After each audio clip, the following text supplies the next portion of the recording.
Morning guys, isang malamig na umaga sa atin. So guys, ito yung ating gagawin. Itong big body. So binuksan namin yung cylinder head gasket. Kotse ni BJ ito, yung aking anak. So yan, nililinis namin yung head. Yung mga iba rito, malilinisan na rin mamaya. Pero ito ang problema niya guys. Na cylinder head gasket siya. Ito papalitan. Tapos ito yung ating head. Dito kasi yun na medyo nung nirepace. Dito kasi nag-oblong. So lilinisan natin to guys. Pati ito na rin malilinisan. So guys, mamaya ulit sa ating pagsasalpak, sundan nyo lang yung aming mga ginagawa para malaman nyo yung mga sakit ng mga sasakyan. So pag nag-overheat, kalimitan na cylinder head gasket lang yun, yung nandito lang sa ibabaw. Pinakita ko, ito lang. So ito lang ang papalitan. Pero ito may mga guide kasi yan sa gears. May guide dito yan, tsaka dun sa pinakampuli. Ito guys. So ito naka-guide to. Yung aming guide dito. So para hindi namin magalaw yung ilalim, nilagyan na namin ng strip. So babatakin mo yan, itali mo rito. Para yung ilalim hindi mo magagalaw. So kailangan yung mga guide, very important yan bago kayo magbaklas. Para pagbalik nyo, nakatama siya. So may mga nakita mo rito, may mga basahan kami rito para pag nagtatrabaho kami, hindi nagagasgas yung kotse. Saka ito yung mga pangkalkal guys. Oh. Meron na naman tayong magnet dito. Ito. Dito lang sa may mounting, wag dito sa ano. Para makikita mo yung ginagamit mo. Yan guys. Oh. Pati steel brush, kumakapit yan. Oh. Hindi siya nahuhulog. Pati ito, paintbrush. Ito naman, pang marker namin mamaya sa Belamoy. So, yan. Meron na naman. Tutuloy natin yung gamit nun sa Belamoy para dito sa tubig to. Sa tubig. So, sige guys, itong ating ginagawa. Kailangan laging nasa conditioning natin sasakyan, mas lalo na yung overheat. Yan ang kalimitan nagiging problema ng sasakyan. Yan minsan baradong radiator. Pero pag bumubulwak na, ito bumubulwak na kasi ito eh. Ang sakit talaga niya, ito lang papalitan namin. So guys, update namin kayo mamaya. Okay tayo. So guys, ito yung ating cylinder head. Ito yung lagi kong, ito yung sa isang video natin, yung nagawa ko rin ng gasket. So ito yung natira. Itong Belamoy gasket. So lalagyan natin itong gasket ng exhaust. So yan, may forma na guys. So titrace nyo lang yan, yung mga butas ng korte nya. Lalabas yan guys. Pero pag overhaul kayo ng sasakyan, meron na mga ganito. Kumpleto na siya. So dadaanin niya yung tatanggalin. Yan, dahan-dahan lang, may trace na yan. So ayun. Sana makita nyo sa video namin para maganda ang. So may gunting ako guys. Yung gunting hindi na siya mahihirapan kasi pinakat niya na lang. Meron na siyang trace eh.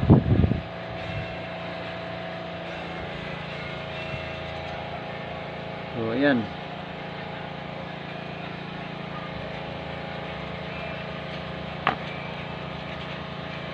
Kailangan dito medyo tama ang gawa natin.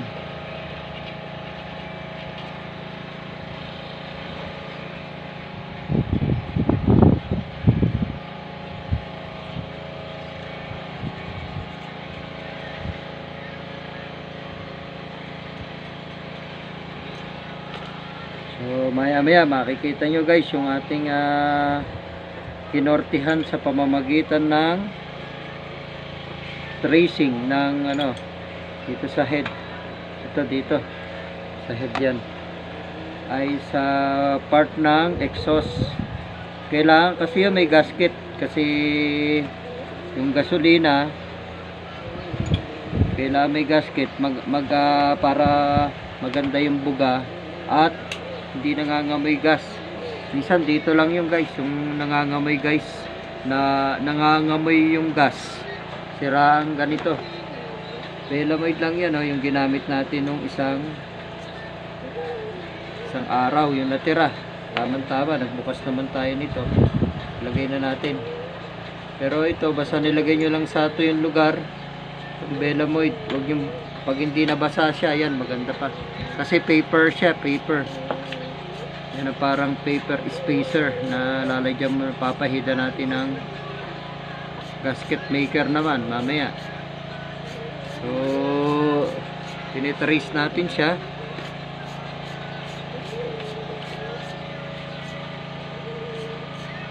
So, pwede namang do it yourself basta mag-marker kayo, mag-mark. Pag may marker kayo, masusundan nyo yung mga ginagawa. Yan ang mga importante, yung marking. Picturean nyo. Tapos nood kayo ng mga videos na mga sa mechanical. Kalimitan, marami nagtuturo din na mga mekaniko sa video. So, salamat na matutulungan namin kayo sa pamamagitan ng aming mga video. Car maintenance, si John Porontong, si Kuya John. So ayan malamig. Nakapuruntong ako pero may jacket, meron tayong hood. So ayun, nililinisan ni BJ yung mga nut, mga tornilyo, mga parts nitong aming tinanggal. Number 1 yan, dapat malinis ang pagbabalik kasi may mga alikabok na pumasok yan. So ito guys, medyo mahaba siya na ilalagay natin dito. Tsagain lang natin. So yan. So ang aming video na naman medyo puputol-putulin natin para gusto ko sana diretsong video kaso baka maging movie naman. Hindi na mapanood ng mga subscribers natin na mga busy. Pero iba talaga, nanonood sila para nakaka-pick up naman sila nakakakuha rin sila ng mga technique, mga simple na tips ng mga mekaniko, simple tips ng mga mechanics. So guys, pagbaliktad ko niya makikita nyo na. So ayan so ito na trace natin tingnan nyo guys madali na siya. Ang technique niyan di ba ko lang kanina rito, in-raise ko lang nito ganyan, lalapat nyo lang siya. Ngayon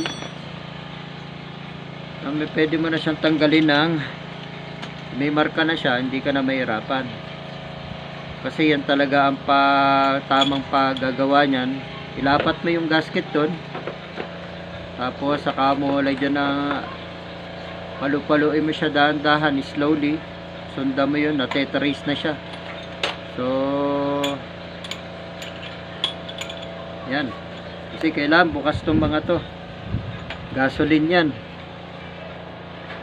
sa intake manifold ang tawag nila, yan ang term yan. So yan, medyo isang malamig na umaga sa atin lahat guys. Mamaya iinit para hindi naman tayo lamigin, pero ganyan naman sa Baguio sa umaga, napakasarap ng ramdamin yung lamig, para ka nasa freezer. So guys, yun si BJ naglilinis siya ng mga tornilyo part ng cylinder head gasket yan, dapat malinis. So tapusin natin itong video nitong pag lalagay lang ng gasket, tapos para makita nyo ang kalalabasan. At ganun pala, sasabihin nyo yung mga steps na paggagawa nito. So ayan, sinusundan mo yung tin race. Maganda kasi ito pagka nakita nyo yung kalalabasan ng ginawa natin. So Belamoid gasket siya. Mamaya pakita ko yung pangalan para ano naman, makita nyo rin kung ano yung pagbibili kayo sa auto supply, papakita nyo lang, alam na nila yun to actually. Lahat naman ng mga ganito maganda ang klase kasi very useful siya sa mga mechanics. So panoodin nyo yung aming bagong upload na road trip na kasama ko yung aking mga apo. Nagpunta kami sa Lourdes Grotto. So yun, para maiba-iba yung tema naman, may road trip tayo ng pasyal at saka mekaniko. So yan, tinatanggal natin yung mga sa tornilyo to. Pasukan ng tornilyo, may butas din yan. So madali lang na siya dahil meron na siyang guide. Konting patience lang yung paggagawa. Kailangan lagi kayong press. Kaya binanata namin, ginawa namin umaga para hindi kami na maaga ka magsimula, maaga ka makakarami. Pag may project cars kayo, gising kayo ng maaga guys. Ito na yung pinakang exercise. So nade-develop yung habang gumagawa ka, nade-develop yung ano mo, talent, skill. Pag may mekaniko, ito yung mga overheat, madali lang kasing sundan. Basta pag nagsa cylinder head, may guide yon, yung mga gears. Markahan nyo pag hindi nyo kabisado. So guys, ito lilinisan pa ito mamaya, papahida ng silicone gasket. Pero ito yung ating ginawa guys. Panoodin nyo, sigurado na tatama kayo, na hindi kayo chumatsamba. So guys, ito nakita nyo, pati butas nakuha namin. So sa pamamagitan lang yan ng trace, yung ganito, yung pinakita ko niyo isang araw. So dapat yung mga tornilyuhan hindi nyo natatakloban, kasi pagbabalik nyo mahirapan kayo. Dapat nasa baba pa lang, nabutasan na siya. Kasi minsan may pinapasok ang tornilyo, hindi pumasok, yung pala walang butas. So yan ang pagkakabit. So ito yung aming nalinisan na to. So pagka ganyan nalinisan na, kung nasa isang lugar kayo na wala kayong parking, better na takloban nyo yan ng basahan. Yan, ganyan. Kasi kung nahulugan yan, may nagbiro sa inyo, hinulugan dyan ng mga dumi, piso o tornilyo, magkakaroon ng problema ang yung makina. Ito lang, tubig yan guys, panay tubig yan. Tubig, ito tornilyo, yan ang pumapasok sa makina. Ito, yan tornilyo yung magkakapit sa cylinder head. So ito ang bomba lang ng langis, isa lang. Ito yan, bomba ng langis. Kaya dapat nakasiguraduhin nyo na naka-open yan. So yan yung aming nilinisan. May pangkalkal kaming ganito Pakita ko lang sa inyo ibang technique. So kaprasong alambre siya. May parang pang yung panlinis ng tenga. Nililinis yan dito sa lagayan ng tornilyo. So malinis na to. Pinalinis ko kasi to kay BJ. Ayun meron pa guys Kaya nakukuha pa akong tutuli ng makina, mas malalaki. So yun, nakikita nyo sa basahan. Kasi pagka may nakabara, yung tightening nyo kulang siya. Ayun, ang dumi pa Kung may nakukuha pa ako, check up nyo rin pagka bago kayo magsalpak para yung tightening. Hopefully mapakita namin yung ano, yung pagsasalpak nito para pagtiyagain nyo kahit putol-putulin natin sa video, kahit na tagta 20 minutes siguro, para naman kasi yan ang kalimitan na nasisira. Yung iba pagka nag-overheat na ang sasakyan, gusto na nila palitan na, nagpapalit na kagad sila ng auto, benta na lang. Pero kung mahal mo yung auto mo, o may sentimental value na kasi yan marami na kayong napasyalan kasamang pamilya, naging service nyo sa COVID. So ayan guys, may tutuli, may nakukuha talaga guys. So yan ang magpapabara, pag nag-tightening ka ng tornilyo niya rito, medyo hindi mo siya mai-torque ng maayos, maisasagad ng maayos, kasi may dumi pa siya. Pero minimal na lang yan pero kung malilinisan natin ng maganda, bumabaon talaga ang tornilyo dyan. So ito yung dalawa, guide ng cylinder head gasket yan. Pag pinatong natin yung head ng gasket, wala na siyang gagalaw, siguradong papasok siya kasi may guide. So maganda pa tong makina dahil may guide pa. Yung iba kasi nabubuksan namin, wala nang ganitong guide. Ikaw na lang bahala magsentro.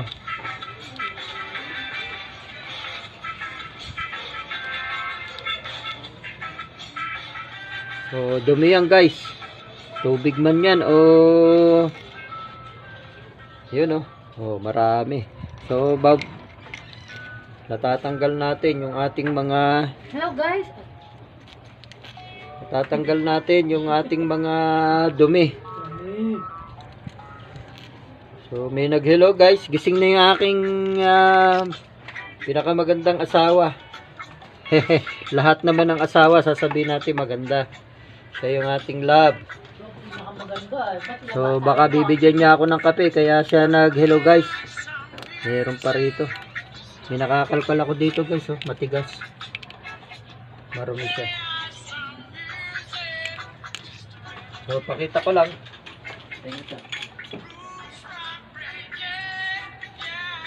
So ito yung guys, yung tinuturo, sinasabi ko sa inyo, yan ang papasok dyan. So dapat malinis. Mamaya siguro vacuumin namin to, babacuumin para sigurado kami. Kasi ayaw naming pag nagtrabaho ay namin uulit.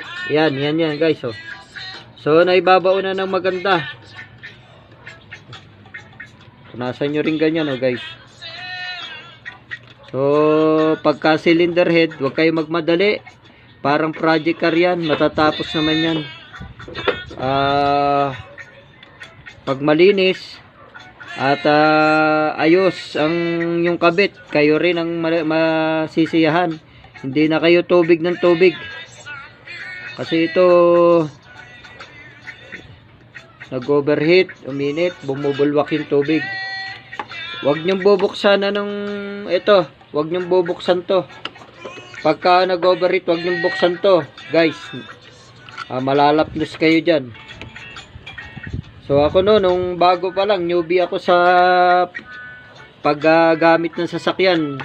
Nag-overheat yung sasakyan ko, binuksan ko to, nalapnos guys yung aking braso dito. So charge to experience.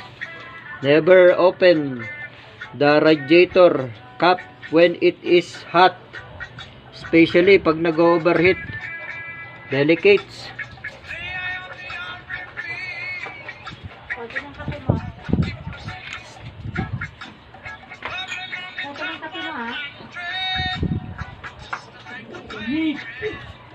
So guys, maya ulit naglilinis pa kami ng mga nuts.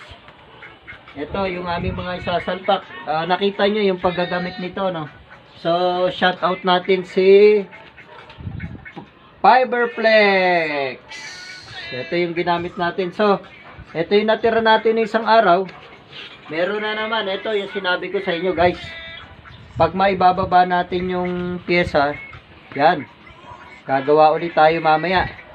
So, putol-putol yung video natin para ma-enjoy nyo yung papanood. So, God bless. Gabi Kyle dyan, yung ating cameraman. Hello. Bagong gising lang. Okay. Ito. Sa kanya, talaga, mga motorcycle parts ang kanyang ginagawa. Yamaha rider sila, pero hindi pa naman siya nagbablog kasi yung kapatid niya, yung kapatid niyang bunso, si Lennon, motovlog. Yun, maganda guys, panay motor. Makita niyo yung mga panay bundok, pinupuntahan nila sa Baguio, may mga kasama siyang riders. Kasama rin yung anak ko ron. Saka kay Rods TV, guys, panoodin nyo rin. May iba-iba naman, may sayaw-sayaw doon. O gaya-gayahin nyo lang, mga hip-hop. Sige, God bless sa inyo.